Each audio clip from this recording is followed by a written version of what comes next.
আজকে আমার একটা কথা জানার খুব ইচ্ছা হচ্ছে।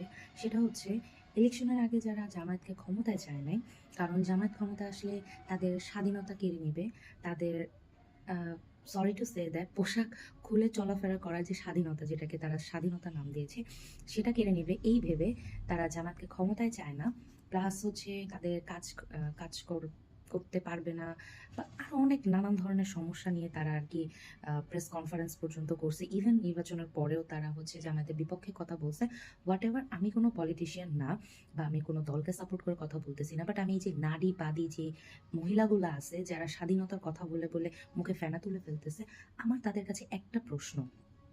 এই যে ২ টা শিশু গণধর্ষণ হইল, তাদেরকে মেরে ফেলা হইল, কোথায় আপনারা? আপনাদের এইখানের রোলটা কোথায়?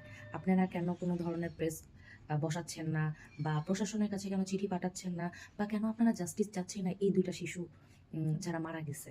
হুম? তাদেরকে গণধর্ষণ করা হয়েছে। আপনারা কেন এই জিনিসটা নিয়ে নিশ্চুপ? অ্যান্ড যারা এটা নিয়ে কথা বলছে তাদের ঘরেও মেয়ে আছে।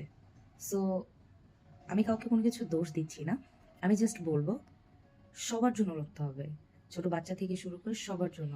শুধু নারীবাদী বলে মুখে ফেনা তুলে এটাতে কোনো কাজ আসে না।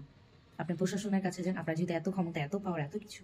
সো মেক সিওর যে আপনি ওই ২ টা শিশু যে চলে গেছে ফুলের মতো, তাদের বিচার ব্যবস্থা যেন হয়, সেরকম কোনো কাজ করেন। তা না করে খোলামেলা পোশাক পরতে চাওয়াটাই হচ্ছে আপনাদের কাছে স্বাধীনতা। নষ্টামি করা বন্ধ করে কাজের কাজ করেন।